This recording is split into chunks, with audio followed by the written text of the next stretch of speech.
Welcome back to the Insurgent Mindset. I'm Matt Tice. And I'm Rondo Moses. This is a podcast about challenger thinking in a world shaped by disruption. And in each episode, we try to explore the mindsets that help businesses break from the pack and stay ahead in fast-changing markets.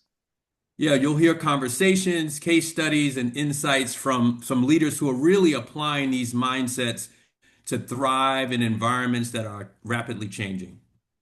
And we'd encourage you to subscribe to the Insurgent Mindset on Apple, on Spotify, on YouTube, or follow us on insurgentsgroup.com for a summary of the takeaways from each podcast in unique articles that we create to share our insights.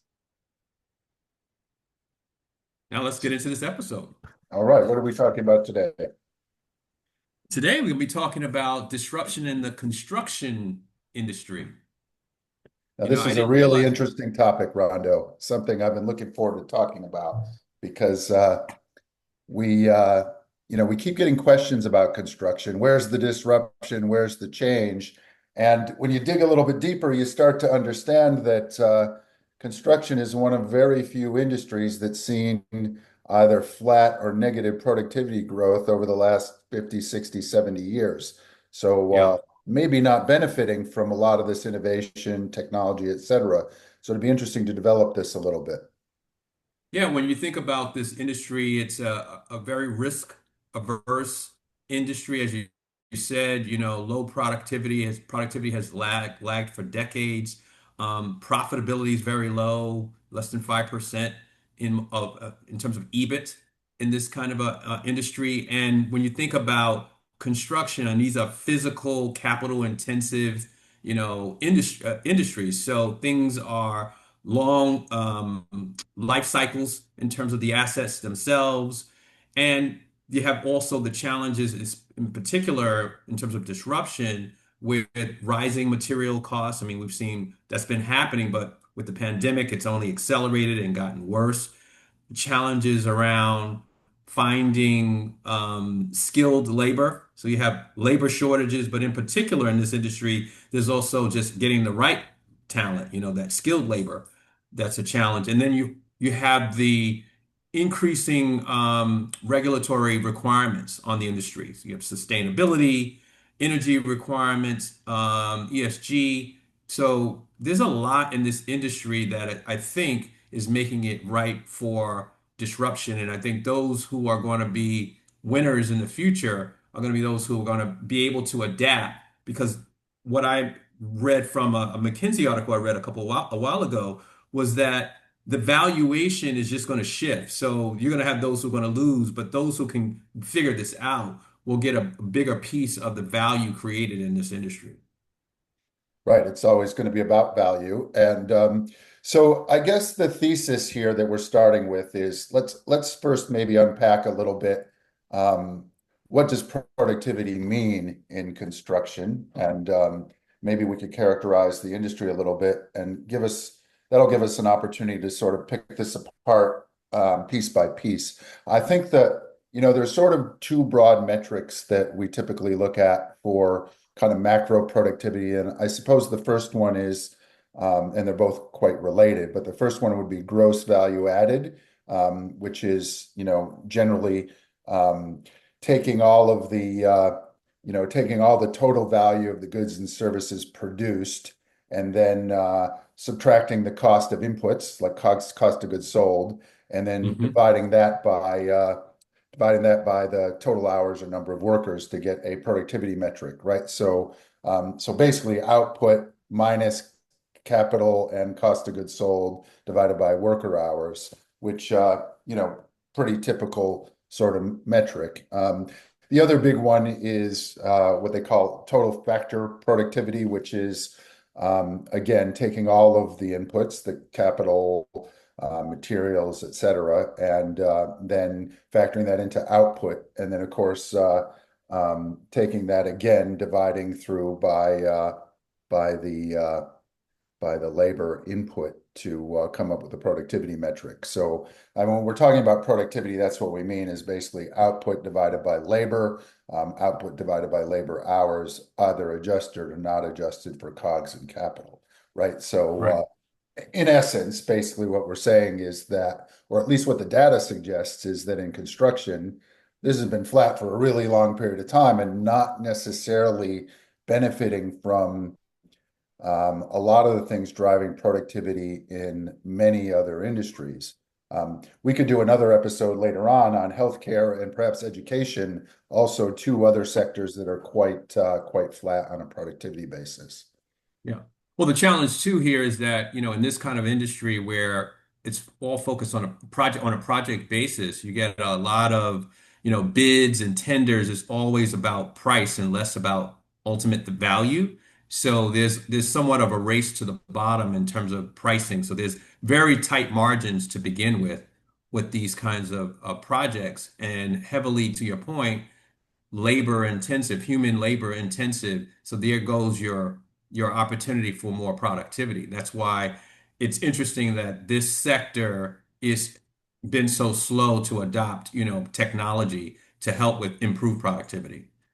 And to your point, I suppose when the scope of work is briefed out to these firms to do the construction, whether it's a house, residential, or whether it's a dam or a bridge or whatever, the specifications are generally really quite tight. So, which leaves relatively limited room for maneuver in terms of Right. finding new opportunities to innovate or whatever. And then because these projects take, to your point, a long time and um, have really razor thin margins, that potentially leaves not very much left over at the end to apply innovation in ways that you might see in manufacturing or software or pharmaceuticals, where, those higher margins give you more opportunities to invest in things that'll drive more productivity gains. Right.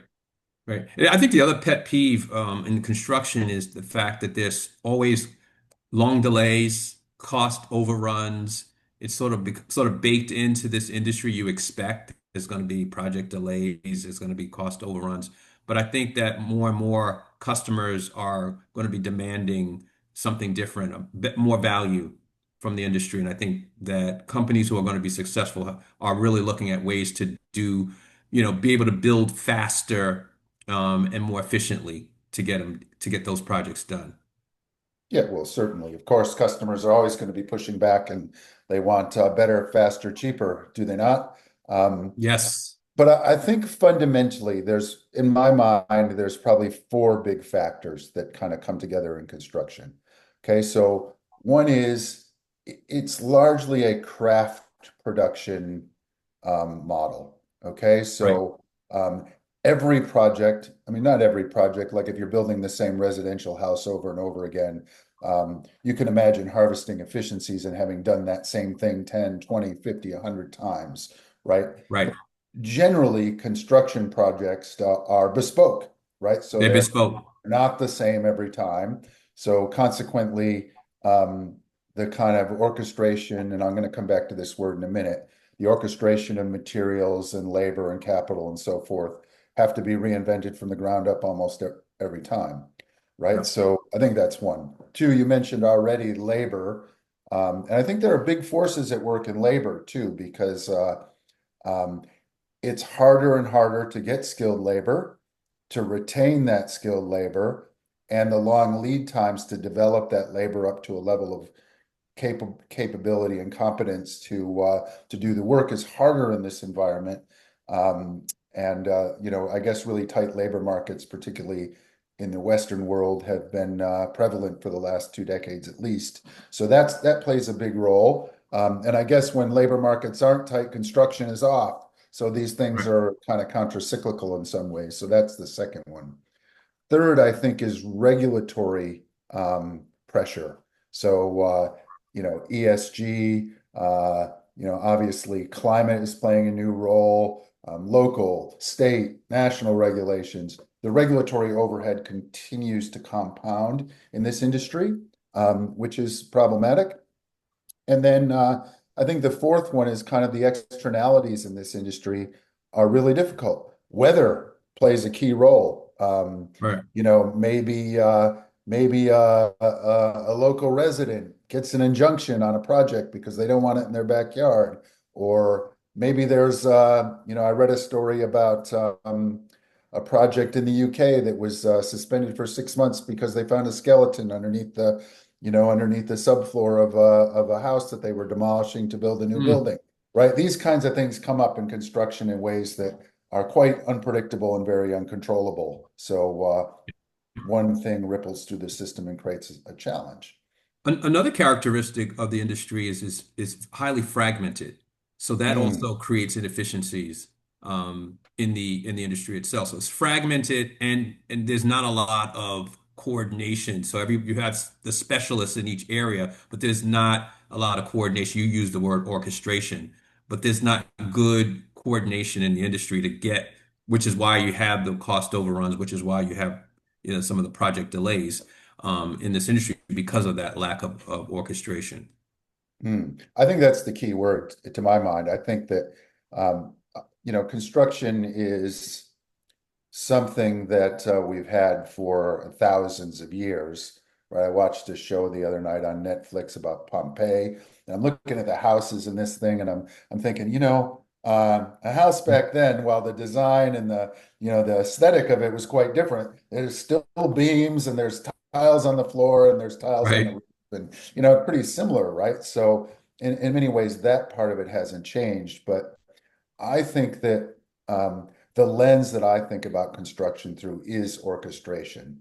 It is about efficiently organizing the architects, the engineers, the trades, the specialties, in kind of like this dance where all these pieces have to mesh together perfectly to achieve the outcome. And I wonder whether or not and we'll see, we'll eventually have a guest come on and talk about construction, but I wonder whether or not um, the construction firm itself sees the business as an orchestration problem or as a construction problem, right? So looking at that lens. And I suppose as you step back from it and look at how technology, in particular, optimization, digital twin, for example, um, and these tools that really are designed to help this orchestration problem and to view the problem more holistically are only really starting to creep into construction. And they've been sort of prevalent, for example, in manufacturing for decades. Right. Right. I also, one other thing I think is that there's a focus on project um, optimization as opposed to the business model optimization. When you think about these companies, everything is focused on the individual project. And I think there's less focus on the actual overall business model and how things all fit together.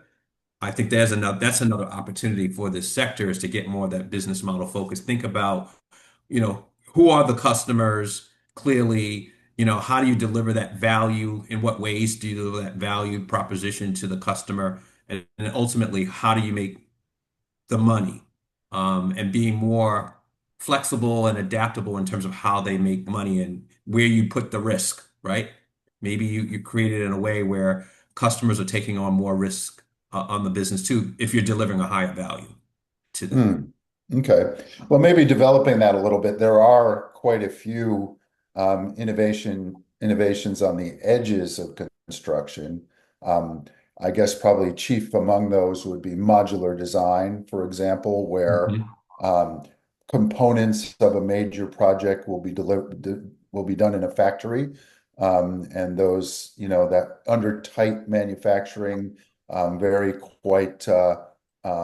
Well-oiled workflows and so forth, where those it's getting away from the project state of it and turning certain component parts of it into more of thinking of it more like assembly of components, modular Right. components. So, More of a product focus. well, more of orchestration of products, right? Yes. So, in a high-rise building, for example, in a factory, drop-in bathroom units might be created in a factory, which then are delivered on site and then orchestrated into the project. Or you might see, or complete modular building developments, very popular now in residential, where 80, 90% of of the structure is built in a factory, in more of a, 'cause it's still kind of craft, but more like Hmm. Hmm. standardized design with adjustments to mass customize the product to the needs of the consumer at the end.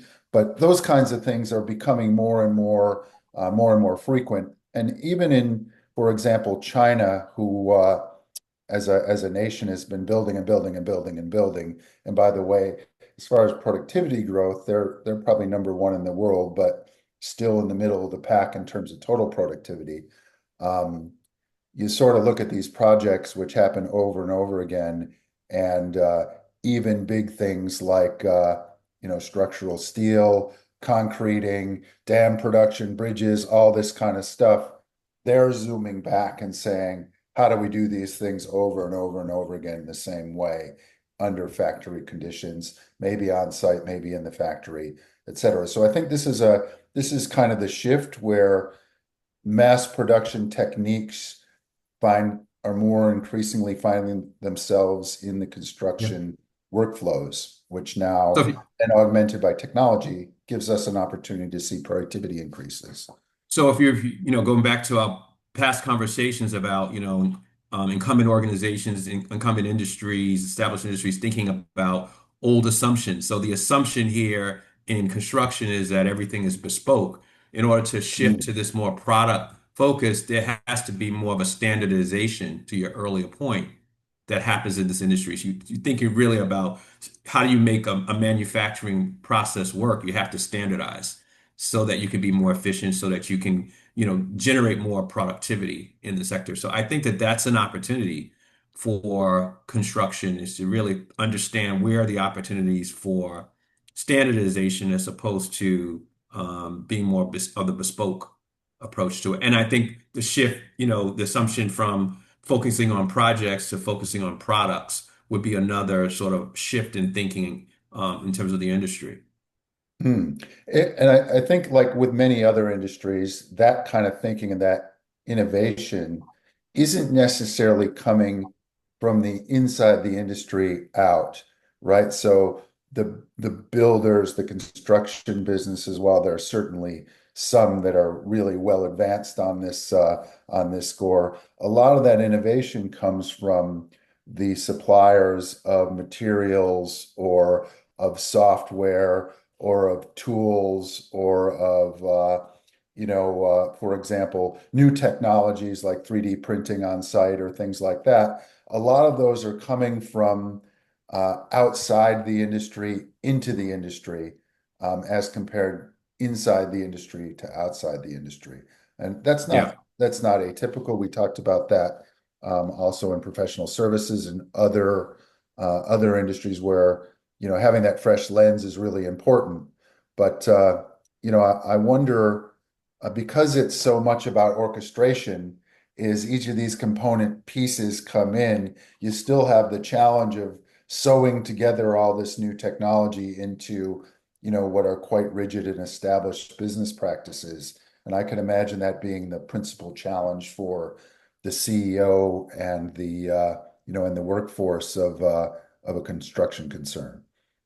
Yeah, it's interesting. There was a company that I think was launched in 2015, Katera, and the whole value proposition of this company was like a total solution, right? From soup to nuts, end to end of the construction, process from design all the way down through. And this company, went bankrupt in 2020, I think, during the pandemic for sure, largely because it didn't meet the demands of, being on delivering on time and within the cost constraints, but because this company brought in a lot of folks who are not construction industry experts, and so they ran into a lot of the problems and issues that industry experts could have anticipated up front, for one, and they lacked, to your point about the orchestration, they were still operating in silos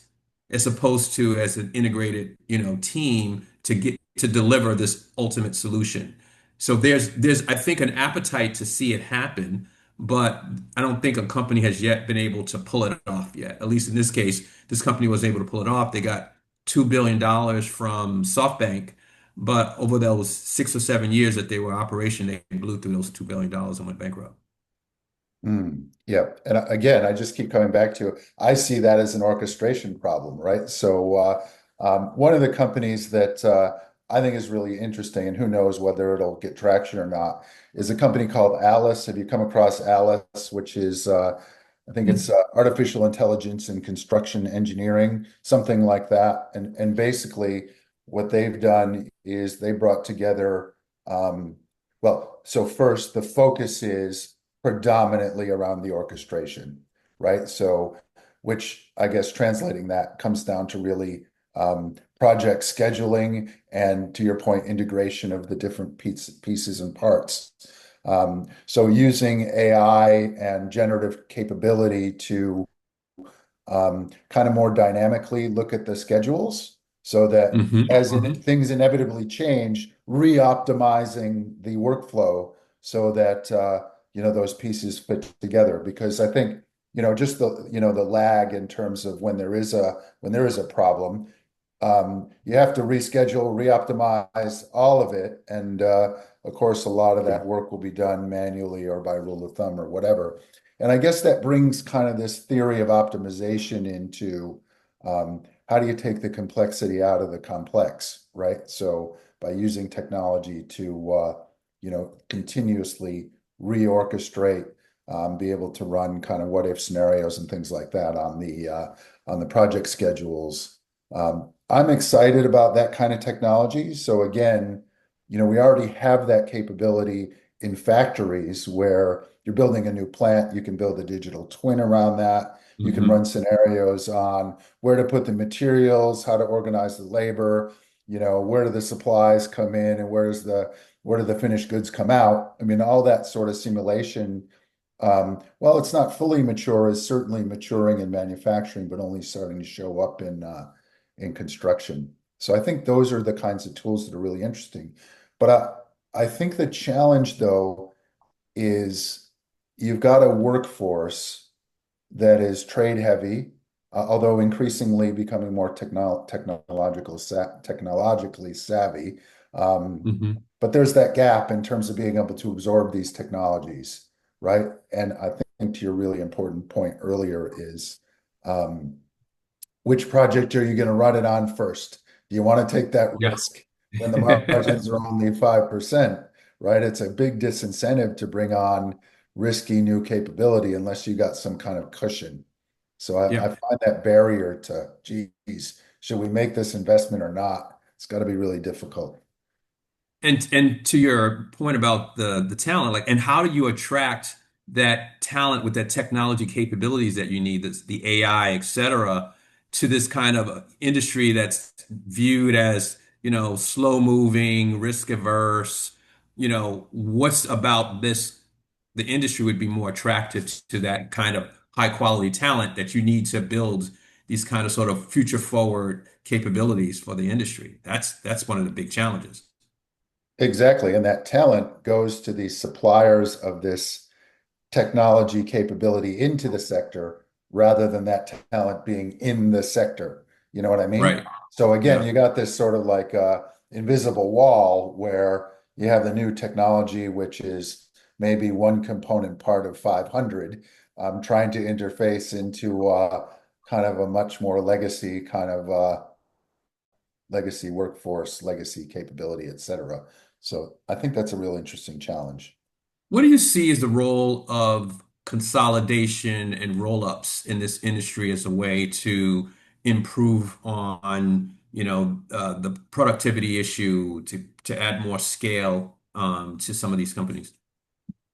Well, it comes back to your point about the fragmentation, right? So um, I think there's a couple different ways to think about this. There is typically a boom bust cycle in construction that will wash out the smaller, weaker players as the business cycle kind of ebbs and flows, right? So and often when things are when the cycle is up, you see people piling in relatively low barriers to entry.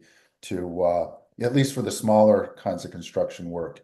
Um, you see the lower barriers to entry. So what happens is in the middle of the cycle, the bigger players start hoovering up the better of the smaller ones, and a kind of a traditional consolidation, right? Um, so that's always going to happen, that ebb and flow. But you're right. I think that not only are um, the bigger firms are able to diversify their risk by having scale, for one thing, which generally drives some efficiency opportunity, but also reduction of risk because it's a portfolio effect of lots of projects. And if a couple go Right. really well on the margin and a couple go really poorly on the other end, you sort of diversify that. Whereas a smaller business, um, maybe doing 5, 10 projects, you slip on one project and you're out of business. You know what I mean? Right. So there's Yep. absolutely um, both in terms of managing the risk, but also attracting capital to do these projects and harvesting the efficiencies, really huge benefits to scale, right? And I think that's largely why the Chinese are really outstripping the Western companies because they're doing these projects very fast. They're doing a lot of them. They're doing big, complex projects, and largely it's almost more of a clean sheet in some ways than um, Hmm. yeah, in some ways, although they're still quite labor dependent on these projects. Yeah, so I know you may recall one of my clients was a building products distributor of building and lumber materials products company, and they have been on a big tear, rolling up companies in that part of the sector, right? Lots of fragmented, family-owned businesses, mom and pop businesses, and the value prop for them was, hey, you get to focus on the customer in your local market, but we're now giving you this national brand behind you and the back office that supports your IT and your data, giving you the data to help you make better decisions and all the resources so that you can spend your time on what you do well, which is being in front of the customer and selling. That's really what and And they've been delivering great projects, and right? delivering great projects, right? Yep. And I think it's a good point because, the other thing we didn't talk about there is like, I don't know this business, you know it obviously better than I do, but as you're starting to build this portfolio of companies, the opportunity to then take the best practices from each of these businesses and disseminate them out, setting aside, the efficiency benefits of consolidating back office or overheads or whatever. That's certainly going to play a role. But I think that's a really important point. One of the things that we talk a lot about with our clients is everybody wants efficiency, okay? But I think that the second order question of how are you going to bank that efficiency is really important. Like, the simple thing to think about is I'm going to bank that efficiency by, in your example, I'm going to bring a new company in. I'll take a couple finance people out because I only need 2 finance people to do the things that I needed 5 to do. So kind of a traditional synergy, right? Um, Hmm. I actually think that's missing the point because the bigger upside, and I think you framed it very well, is um, how do we leverage that additional capacity that we're getting to do more of the things that create value and give us more leverage for that value? In your case, more selling, better project management, dissemination of best practices, which then creates a positive flywheel to create more efficiency, which then frees up more resources to do those kinds of things, et cetera. And I think that often we leave a lot of value on the table because we don't think about efficiency and productivity except for cost, where actually the Right. real value is um, leverage and you know, how do we create more opportunity to even drive up the multiple of the business because we're just that much more efficient than the rest of the market. You're spot on. I mean, that's actually where the focus has been, right? So, first level of focus is okay, how do we get the productivity back office? There's a lot of focus on that. But secondly, it is that leverage. It is sharing of best practices. How do we, document those best practices and make sure we're sharing them out to the various sub companies within the holding company? And so you increase the skill set of everyone across the organization. So yeah, leverages was hugely important to this company, and they were on a tear. Hmm. They've been on a tear actually. So, Rondo, looking at that sort of business, right? So, which is construction related, trade Yes. related. Um, I'm curious about their adoption of, methodology that applies to improvement of efficiency. Okay. So, for example, lean techniques, theory of constraints, optimization, etc. I find with many of the construction businesses that we come across on this side of the world, those capabilities are virtually absent, right? Where Hmm. when Hmm. you go into a manufacturing facility, one more or all of those methods will be applied in some way or another in these businesses. What's your experience working with this client and maybe other clients in North America in this sector? Um, do you think these methods are really fully permeated into construction? I would say in some areas of the organization, yes, but I think the focus was largely on the back office and integrating systems and coming up with one version of, the technology systems so that they can then leverage the data from those systems. I also think that the creating and standardizing the approach to sales and business development and like those kinds of things, putting in standard processes around that was also where the real opportunity has been. And then how do you train people in a consistent way across the organization, the salespeople in particular, so that you can have these sort of companies' best practices being extrapolated around the organization. Okay. So that's a kind of equivocal a little bit in a sense of some, but not prevalent is my take out of what you just said. Yeah, So, yeah. and where it does exist, it's probably more less at the front end of the business where it matters and more at the back end of the business, More on the back is in the business. which, Right, which is problematic, right? Because the value gets created at the front end of the business. And I think speaking of the back end, now I don't want to under estimate the value there. So we mentioned earlier the regulatory overhead in these businesses, which also we can call it climate overhead, regulatory overhead, labor policy yes. overhead, all these kinds of things.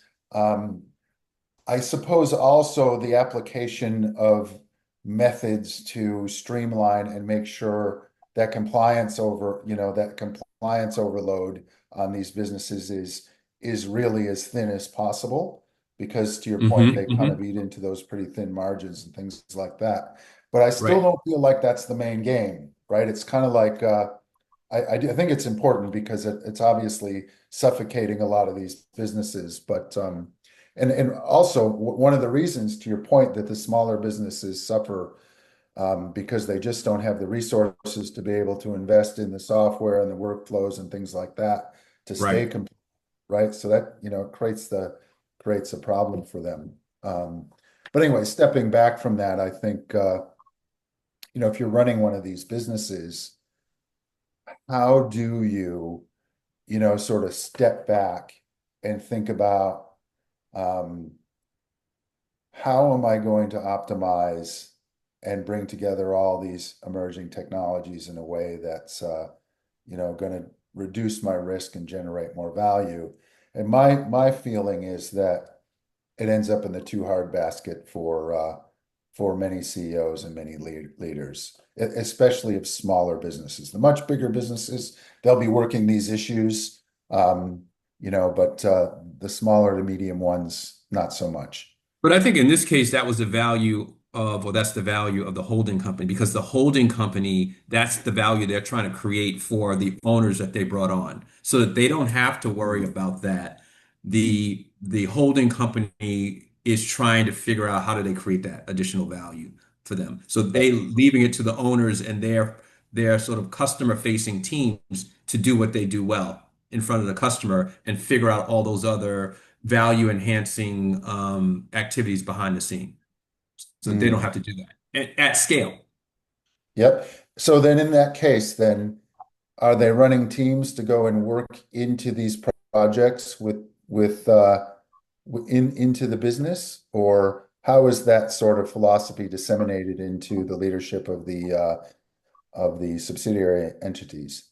So when I last worked with them, what they were really focused on specifically at that point was around how do they think about the client development, account management, and standardization of account management. Like to your earlier point, identifying what are the best practices, and they were in the early stages of defining what those are, like what it would be the standardized approach to account development, account management within that organization. So they were in the early stages of doing that. Okay, right. And then the Again, next phase, of course, would be rollout. yeah, yeah. All right. So then let's zoom back and sort of let's imagine we're sitting here with a mid-market construction company CEO. Rhonda, what advice are we going to give that individual um, to help he or she to improve their own productivity on the ground and do that in a way that at least stabilizes and manages the risks, but not increases it? Hmm. I think one of the first things we have to get to think about is because I found this is an issue when I've spoken to groups of companies that have worked in that manufacturing space is how do they empower their people on the ground? Because I think what happens is that the frontline people look up, look to the leadership to make all the decisions. And there's always a bottleneck because the leaders can't make all decisions. So things decision making is very slow. So figuring out a way, I think, to empower people on the front lines who are actually interacting with customers so that they can make decisions and also that they can bring back ideas for how to do things better and innovate and improve the experience for customers, I think is a big opportunity for these kinds of construction companies. I think that's one thing that they can do. I also think that, since we were talking about that there's still a focus around the project and optimizing projects, I do think that they have to raise up a level as well to understand where there are opportunities to tweak their business model to add more value and differentiate themselves from the other construction players in the space. Because I think that there's also the fact that there's not a lot of differentiation in that sector also is why there's so much pressure on the cost side. And Hmm. so how can you figure out a way to create more value for customers and extract more value yourself as a business by, you know, looking at your business model and figuring out where the opportunities to create something different. I think one of the pushbacks that you'll hear when you're speaking about the business model is that um, if, for example, you take a municipal construction project and a contractor into that project, so much of the detail will be specified. How are we going to pay you? What requirements, ISO, all of it will be so restrictive that your degree of freedom to Mm. change that business model is quite difficult. I'm not saying it's not possible. I completely agree. It's something that firms need to think about. I guess on my list is, and I fully agree with everything that you said. I guess on my list is that not to retread what I've already talked about. I think it is important that leaders understand that it is an orchestration problem, right? Hmm. Fundamentally. And how do you improve that orchestration integration is the alpha and the omega of how to think about, construction. So I wonder, whether looking at other construction companies to find very incremental or marginal improvements in that problem is the way to go, right? So I would be looking at manufacturing, and other sort of other industries that are really pushing the vanguard of managing orchestration. Logistics, for example, that's the classic orchestration problem. Lots of Mm. optimization technology in logistics. I'd be looking there probably more than I'd be looking at construction. That's one. I think two is we mentioned these methodologies like lean, like optimization, Six Sigma theory of constraints. I think that to your point about decentralizing the problem solving to the workforce by being able to educate the workforce on these techniques that help eliminate waste, help get the project closer to the customer's requirements, help bring together the different elements, et cetera. I think that we need to see more of that in construction, sort of both granular and at a macro level.